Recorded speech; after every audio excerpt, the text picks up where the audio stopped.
할렐루야. 먼저 이 시간 하나님이 허락하신 생명의 말씀을 먼저 봅니다. 신약성경 마태복음 13장 3절로 9절 말씀입니다. 마태복음 13장 3절로 9절 말씀. 이 말씀 봉독할 때에 살아서 역사하시는 우리 주님의 음성을 들을 수 있기 바랍니다. 아멘.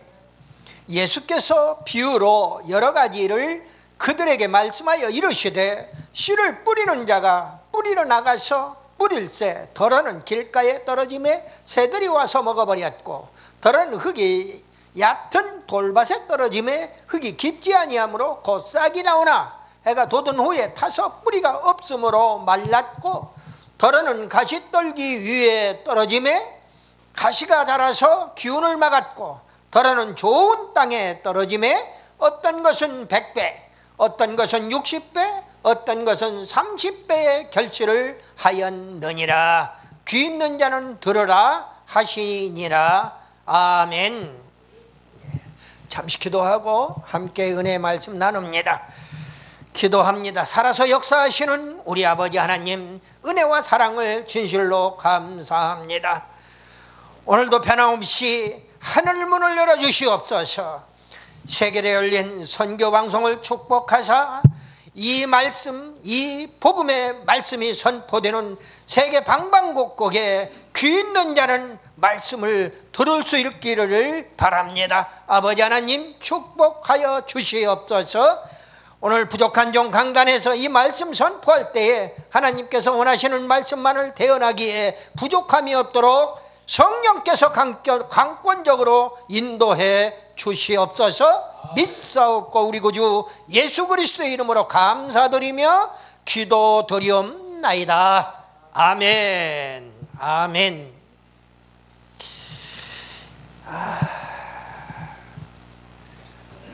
인사부터 드리겠습니다. 세계에 열린 선교방송 시청자 여러분, 일주일 동안 평안하셨을 줄로 믿습니다. 나라가 너무나 어지럽습니다. 모두 현장에 나가지 못할 때에는 기도로서 하나님께 부르짖어 매달리면 그 울부짖는 기도를 들어주실 줄로 믿습니다. 오늘 본문의 내용을 보니까 기독교인이면 너무나 잘 아는 그 예수님이 친히 말씀하신 씨 뿌리는 비유의 말씀이에요. 저는 오늘 씨 뿌리는 비유의 이 말씀 내용을 해설하고자 이 강단에 올라온 것이 아닙니다. 이 말씀을 주신 주님이 이 말씀을 우리가 제대로 받으려면 누구든지 이 밭에 우리의 심전인 이 4개 밭으로 오늘 본문에서 이야기하는데, 길가밭, 돌밭, 그리고 가시떨기밭, 그리고 마지막에 좋은 밭인 옥토, 이렇게 4개의 밭을 이야기합니다. 누구나 길가밭이 되고자 하는 사람은 없어요. 영적인 말씀이에요. 비유로, 그래서 비유로 말씀하시는 겁니다. 육적으로 세상적인 이런 이야기가 아니라 그 말이죠. 그래서 길가밭이나 돌밭이나 가시떨기밭은 관심 없어요. 그렇게 되기를 원하는 기독교인은 아무도 없다 그 말이에요. 누구나 다 내 마음밭이 옥토가 되기를 바라는 겁니다. 이 방송을 듣는 모든 분들이나 목회 동역자들이나 내 마음이 어떻게 해야 옥토가 될 것인가, 여기에 초점을 두고 말씀을 증거하고자 합니다. 오늘 본문 말씀을 대체적으로 한번 훑어보니까요, 길가밭에 떨어진 씨는 새들이 와서 먹어버렸다, 그 씨를. 그래서 이 말씀 무슨 말씀이냐, 사탄이 마음에 떨어진 말씀을 빼앗는다는 말씀이에요. 우리 주변에 말씀을 받으려고 하는데, 말씀을 지금 달게 받으려고 하는데, 밖에서 누가 부르는 거야. 일로 와 한잔하게 하고서 불러내기를 하지를 않나. 또는 찬양으로 말씀으로 하나님께 영광 돌리고자 하는데 말씀을 못 받게 방해를 하는 겁니다. 이거 다 하나님께 예배드리지 못하게 하는, 모든 기도하지 못하게 하는, 또 찬양하지 못하게 하는 그 모든 것들이 막한 악한 영들에게 속한 마귀 사탄 귀신들의 장난이라고 하는 겁니다. 하나님을 대적하는 그런 집단들이 하는 것들이. 그래서 새들이 와서 먹어버렸다. 여기서 새는 바로 마귀 사탄을 얘기하는 거예요. 그래서 사탄이 마음에 떨어진 말씀을 빼앗아 버리겠다는 거예요. 말씀 못 받게 한다는 거지요. 그리고 돌밭에 떨어진 씨는 뿌리가 없어 말라버렸다 그랬어요. 무슨 말이냐? 말씀을 받대. 말씀을 받아요. 아멘, 아멘. 아이고 말씀 좋습니다. 아, 조 목사님 설교 잘하네 하고 말씀을 잘 받습니다. 그래 놓고 환난과 박해를 받아요. 그 말씀하고는 전혀 관계없이 자기가 어떤 환난이나 핍박이나 고난에 처하게 됩니다. 응? 고난에 처하게 되면은 거기에 넘어진다는 그런 말씀이에요. 뿌리가 없기 때문에 말라버린다는 이야기를 넘어진다는 이야기입니다. 그리고 세 번째로 가시떨기에 떨어진 씨는 씨의 기운을 가시가 막아버렸다 그랬어요. 말씀을 받되 염려나 재리에 막힌다는 말씀이에요. 오늘 제가 본문을 9절까지만 드렸습니다만 계속해서 10절부터 이렇게 말씀이 연결되어서 그에 대한 해석을 우리 주님께서 해주시는 것을 볼 수가 있습니다. 그리고 마지막으로 네 번째로 좋은 땅에 떨어진 씨는 옥토니까 당연히 옥토는 옥토인데 조금씩 질이 다 달라요. 가장 좋은 옥토는 100배의 열매를 맺는다고 그랬어요. 그리고 그 다음에 좋은 옥토라면은 60배, 그 다음에 좋은 옥토라면은 30배, 이렇게 해서 100배, 60배, 30배의 결실을 한다 그랬습니다. 이 말씀 무슨 말씀이냐? 말씀을 듣고 깨달아 행함으로 최고 100배의 열매를 맺는다고는 말씀입니다. 열매가 없으면은 말짱황이에요. 입으로만 주여 주여? 웃기지 마세요. 마태복음 7장에 21절로 23절 말씀까지 나더러 주여 주여 하면서 입으로만 외치는 자들, 우리 주님은 나는 너를 모른다고 이야기하고 있어요. 왜 야고보 사도가 야고보서를 기록할 때에 행함이 없는 믿음은 죽은 믿음이라고 했겠느냐? 바로 깨닫고 끝나는 것이 아니라 행함으로까지 연결되는 겁니다.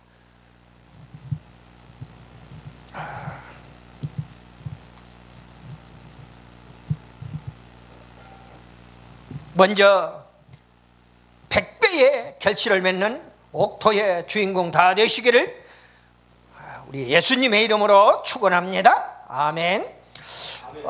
좋은 밭에 좋은 열매, 좋은 밭에 좋은 열매, 옥토의 좋은 열매, 이런 제목으로 함께 잠시 은혜를 나누고자 합니다. 그렇다면 좋은 밭에서 좋은 열매를 거두려면 어떻게 해야 하느냐, 여기에 초점을 맞춘다고 그랬습니다. 간단하게 키포인트만 얘기를 하면, 결론부터 얘기하면 첫째, 묵은 밭을 갈아엎으라. 그 다음에 두 번째는 잡초를 뽑아버려라. 세 번째는 좋은 씨를 뿌려라. 이 순서가 바뀌면 안 돼요. 갈아엎지도 않고 잡초도 안 뽑고 좋은 씨 뿌리면은 또 아까 돌짝밭이나 가시떨기밭 꼴이 나고 말아요. 그렇기 때문에 열매를 거둘 수가 없는 거지요. 그래서 묵은 땅을 갈아엎어라, 잡초를 뽑아버려라, 좋은 씨를 파종하라, 이렇게 말씀을 맺을 수가 있습니다. 하나씩 간단하게 성경 말씀을 찾아서 말씀을 드립니다. 첫째, 묵은 땅을 갈아엎어라. 내가 하는 이야기가 아니에요. 이 세상의 농부들은 다 하는 이야기입니다. 그런데 성경은 구약 성경에서 에레미야 선지자를 통해서 말씀을 주고 있어요. 에레미야 4장 3절 말씀에 여호와께서 유다와 예루살렘 사람에게 이와 같이 이르노라. 너희 묵은 땅을 갈고 그랬어요. 갈지 않으면 안 돼요. 갈으려면 쟁기로 갈든 호미로 갈든 뭘로 갈든 간에 땅을 갈아야 해요. 껍데기에다가, 땅 껍데기에다가 그냥 씨를 뿌릴 수는 없다는 이야기예요. 갈라는 겁니다. 그래서 묵은 땅을 갈아엎어라. 두 번째로 가시덤불을 제거하라. 갈았으면 가시덤불을 제거하라는 거예요. 똑같은 에레미야서 4장 3절 하반절에 보니까 가시덤불에 파종하지 말라는 거예요. 가시떨기 밭에 가시가 올라와서 기운, 그 가시 기운이 열매 기운을 다 막아버렸다고 말씀을 주고 있지 않습니까? 가시 덤불에 파종하지 말아라. 세 번째로 묵은 땅을 기경하라. 호세아서 10장 12절 하반절에 보니까 너희 묵은 땅을 기경하라. 지금이 여호와를 찾을 때니 마침내 여호와께서 오사 공의를 비처럼 너희에게 내리시리라 그랬어요. 하나님이 비를 내려주시는 건 하나님의 몫이에요. 하나님이 알아서 비 내려줄 테니까 갈아엎고 잡초 뽑고 그리고 기경하라는 겁니다. 그러면은 하나님이 공의를 비처럼 내려주신다고 말씀을 주고 있습니다. 그래서 여호와를 찾으라고 말씀을 주는 거 아닙니까? 네 번째로 땅을 파고 돌을 제거하라. 구체적으로 이런 말씀을 주고 있어요. 이사야 선지자를 통해서 또 말씀을 주십니다. 이사야서 5장 2절 상반절에 땅을 파서 돌을 제하고 극상품 포도나무를 심었도다 그랬어요. 땅을 파서 돌을 제하고 극상품 포도나무를 심었도다. 두 번째로 잡초를 뽑으라고 그랬어요. 땅을 기경했으면은 이제 갈아엎었으면은 그 다음에는 잡초를 뽑아내야 해요. 갈아엎으면은 분명히 농사를 지어보고 밭에 가서 일을 해보고 논에서 일을 해보면은 분명히 잡초가 많아요. 그거 다 뽑아버려야 한다는 거예요. 첫째 믿음의 잡초인 세상의 염려와 재리의 유혹을 뽑아버리는 거예요. 그 잡초가 무엇이냐? 세상의 염려 그리고 재물의 유혹이에요. 이 아주 소중한 말씀입니다. 우리가 세상 무엇이든 간에 아이고 이렇게 하면 안 되는데 염려로 근심으로 걱정으로 가득해요. 그거 다 뽑아버리라는 거예요. 그리고 재물의 유혹. 나도 좀 물질이 많았으면 저도요 참 제가 영적으로 많이 모자란 사람이지요. 그래서 제가 목사 되고 나서도 어떻게 하면은 하나님의 일을 효과적으로 잘할 것인가. 물질이 좀 많이 필요하겠다. 최소한도 건물 한 4층 정도는 가지고 1층에는 어떻게 하고 2층은 어떻게 하고 3층은 어떻게 하고 이렇게 4층 정도의 건물을 환상으로 그려가면서 그 재물의 유혹에 빠졌던 적이 있어요. 그래서 물질을 만들기 위해서 세상에 나가서 이상한 짓들을 하고 물질을 벌으려고 그러니까 하나님이 그렇게 하면 안 돼 하고 막으시더라고요. 왜? 물질이 가는 곳에는 아까 이장수 목사님도 그런 말씀을 여러 가지로 예를 들어서 말씀하세요. 물질이 있는 곳에는요 우리가 놀라운 사실을 발견합니다. 거기에는 유혹이 반드시 있다는 사실이에요. 이게 재물의 유혹인데 이 재물이라는 것이 뭐예요? 물질인데 결국 내가 필요한 물질, 세상을 살아가는데 물질이 필요하지요. 당연히. 그런데 그것을 벌려고 그러는 거, 내 수고의 땀을 흘려서 벌려고 하는데도 하나님의 나라의 일을 하는 사람들은 거기에 신경 써서는 안 된다는 것을 하나님이 가르쳐 주시더라고요. 하는 일마다 다 망하게 만드는 거예요. 하는 일마다. 그리고 그 물질을 버는데 버는 방법이 한 달에 한 1,000만 원, 2천만 원 들어오니까 이렇게 하면은 1년만 벌면은 2억, 3억 이렇게 벌겠구나 해서 2년만 내가 고생을 하면은 그때 당시에 빌딩 4층 건물이 한 2, 3억 갈 때니까 이거 마련하고도 남겠구나. 이렇게 내가 좀 어렵고 힘들더라도 내가 좀 꼭 참고 일을 하지 이렇게 생각을 했어요. 그런데 일주일이 멀다 하고 술판이 벌어져야 하고 지갑을 두둑하게 해서 이 속에다가 고액권이면 지금의 현재로 봐서는 고액권이 얼마짜리예요? 5만 원짜리예요. 그런데 5만 원짜리 거 모자라. 안 돼. 어떻게 하느냐? 10만 원짜리 수표로 해서 이렇게 가득히 넣어가지고 술자리가 벌어지면은 이 아가씨한테도 뿌리고 저 아가씨한테도 뿌리고 저 아가씨한테도 뿌리고 무슨 갑부의 아들이야? 아니올시다요. 요즘에 얼마나 많은 정치인과 얼마나 많은 세상의 사업가들이 갑질하는가를 볼 수가 있습니다. 갑질이 다른 거 아니에요. 나는 있고 너는 없으니까 너를 깔보고 내가 가진 것을 너에게 베푸는, 물론 좋은 의미로 얘기하면 베푼다는 좋은 의미가 있어요. 그러나 그렇게 베푸는 것이 아니에요. 가난한 사람들을 위하여 베푼다면은 고아와 가부들을 위하여, 나그네를 위하여 베푼다면은 성경적이니까 하나님이 박수치며 쌍수로 환영하실 겁니다. 그러나 그렇지 않다는 거예요. 세상 염려와 재물의 유혹을 뽑아버리라는 거예요. 마태복음 13장 22절에 가시떨기에 뿌려졌다는 말씀은 주님이 오늘 내게 밭에 떨어진 말씀을 다 설명을 해주시고 있는 거예요. 말씀을 들으나 세상의 염려와 재물의 유혹에 말씀이 막혀 결실하지 못한다는 거예요. 거기에 막혀가지고 결실하지, 그것을 깨닫게 만들어 주시더라고요. 하나님께 얼마나 고맙고 감사했는지 모르요. 매일같이 술 퍼마시지 않아도 되고, 그래서 내 윗사람한테 저도 높은 자리에 앉아 있었어요. 그럼에도 불구하고 그 내 위에 높은 사람한테 가서 전무와 사장에게 저 이만저만해서 이제 사표를 던지겠습니다. 일을 더 이상 못하겠습니다 하고 했던 그런 기억이 역력합니다. 구실은 술을 마실 수가 없습니다. 하나님의 사자가 되어서 술을 마실 수는 없습니다. 목사 안수 받기 직전에 그런 일들이 있었던 것을 고백하지 않을 수가 없어요.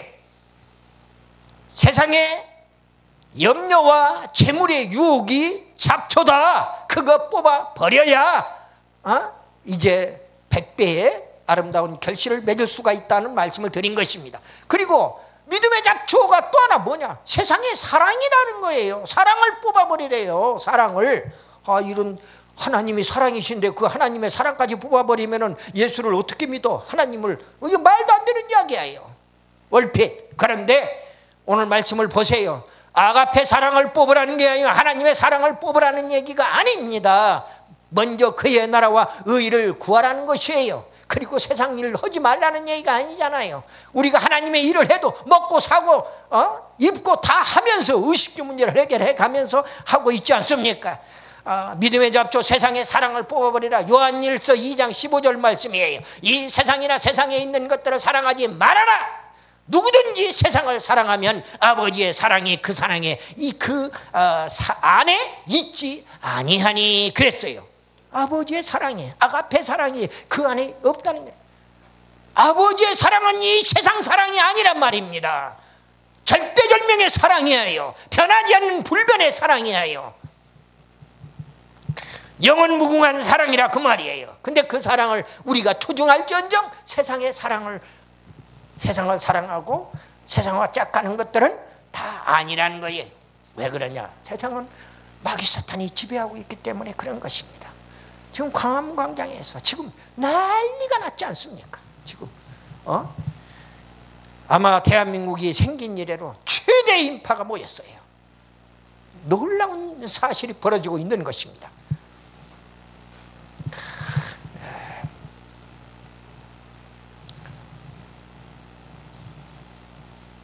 잡초인 세상의 염려와 재물 유혹을 뽑고 세상의 사랑을 뽑아버리고 그래야 아가페 사랑이 들어가니까.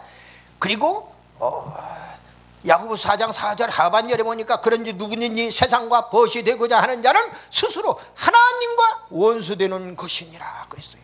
하나님과 원수가 안 되려면은 세상과 벗이 되지 말아라 하는 이야기예요. 세상을 짝하지 말아라는 겁니다. 세 번째로 믿음의 잡초는 무엇이냐? 재물을 섬기는 것을 뽑아버려. 재물을 섬기는 것. 바로 마태복음 6장 24절 하반절에 너희가 하나님과 재물을 겸하여 섬기지 못하느니라. 하나님과 재물을 겸하여 섬길 수 없대요. 그런데 이 기복신앙을 가진 사람들은 말이야 참 복 달라고만 매달리고 있는 모습을 봐요. 복이 좋은 것이니까 영적인 축복만 달라고 하는 것도 아니고 육적인 의식주 문제는 아버지가 알아서 해결을 해주는 거예요. 아멘이에요. 믿음의 잡초인 재물 섬김을 뽑아버리고 재물을 하나님과 재물을 겸하여 섬기지 못한다고 예수님이 산상보훈의 말씀에서 마태복음 6장 24절 하반절의 말씀을 주고 있어요. 마지막으로 세 번째로 좋은 씨를 파종하라는 거예요. 좋은 씨를 파종해야 좋은 열매를 거둔다는 이야기입니다. 좋은 씨는 말씀이에요. 좋은 씨를 뿌리는 사람이 누구냐? 인자 예수님이란 말이에요. 인자 예수님. 제가 오랫동안 함께 일을 했던 어떤 총회장님, 사모 되는 목사님 성함이 인자예요. 인자. 그런데 인자 예수님이란 말입니다.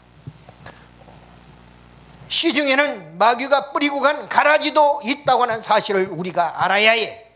마태복음 13장 25절 말씀을 보니까 사람들이 잘 때에 그 원수가 와서 곡식 가운데 가라지를 덧뿌리고 갔더니 그랬어요. 그리고 성경이나 설교를 말씀을 통해서 깨달으라는 거예요. 마태복음 13장 23절 말씀입니다. 좋은 땅에 뿌려졌다는 것은 말씀을 듣고 깨닫는다니, 말씀을 듣고 그렇구나 하고 깨달아야 행하지요. 머리로만 깨닫는 거 끝나는 것이 아니에요. 마음판에 새겨지고 손발로 몸으로 행동으로 옮겨지는 것. 지금 광화문에서 손발로 옮기고 있는 실천 행동으로 지금 보여주고 있지 않습니까? 제가 지금 복디를 하고 들어갔어요. 오래 걸을 수가 없어요. 몸이 많이 불편해요. 그럼에도 불구하고 하나님의 그 자리에 와서 하다가 병원에 입원한 사람들도 있고 몇 사람들 그런 것들이 눈에 잡히더라고요. 보니까 나라를 바로 세우는 일이라면 우리 모두가 다 우리 후손에게 이런 나라를 물려줄 수는 없지 않느냐 하는 차원에서 말씀을 드리는 거예요. 그리고 네 번째로 말씀을 청종하도록 마음문을 열어주라는 거예요. 말씀을 청종하도록. 주님은 루디아의 마음문을 열어서 바울의 말을 청종하게 하셨어요. 오늘날 주님은 성도들의 마음문을 열어서 목사의 설교를 청종하게 한다는 그런 말씀이에요. 목사들을 통해서 오늘날 말씀이 선포되고 있어요. 이 말씀이 세계를 열린 선교방송을 통해서 세계 방방곡곡에 선포되는 줄 믿으시기를 바랍니다. 아멘이에요. 누가 막으리까? 30배, 60배, 100배의 좋은 열매는 성령의 9가지 열매를 의미합니다. 우리가 너무나 잘 아는 갈라디아서 5장 22절로 23절 성령의 9가지 열매, 사랑과 희락과 화평과 오래 참음과 자비와 양성과 충성과 온유와 절제, 이 9가지, 이런 법은 금지할 법이 없다는 거예요. 성령의 열매는 누가 금지한다고 못 맺는 것이 아니라 그 말이에요. 말씀을 마칩니다. 좋은 열매는 좋은 밭에서 결실합니다. 우리의 심전을 옥토로 만들라고 이야기하는 거예요. 어떻게 누가 뭐라고 하든 간에 머리로만은 안 되고 우리의 마음밭을 옥토로 만들라고 이야기한다 그 말입니다. 좋은 땅은 묵은 심전을 갈아엎고 믿음에 잡혀인 세상의 염려와 재물의 유혹, 세상 사랑, 그리고 재물의 섬김을 뽑아낸 땅이 바로 우리 그 마음이 바로 옥토다 그 말입니다. 좋은 씨는 우리 심전에 심어져야 할 말씀으로 인자이신 예수님께서 뿌리는 말씀의 씨앗이에요. 여러분들 어떤 목사가 말씀을 선포한다고 그 목사가 씨를 뿌리는가 아니란 말입니다. 그 목사 입술을 통하여 예수님께서 지금 좋은 씨를 뿌리고 있다는 사실을 알아야 해요. 아멘이에요. 그냥 목사들은 도구로 사용될 뿐이에요. 좋은 열매는 성령의 9가지 열매라고 말씀을 드려요. 사랑과 희락과 화평과 오래 참음과 자비와 양성과 충성과 온유와 절제를 말하고 있어요. 이제 말씀을 받았습니다. 묵은 심전을 갈아엎기를 축원합니다. 믿음의 잡초를 뽑아내기를 축원합니다. 주님의 말씀이 좋은 씨를 심어서 성령의 좋은 열매 맺는 우리 모두 다 되시기를 예수님의 이름으로 축원합니다. 아멘.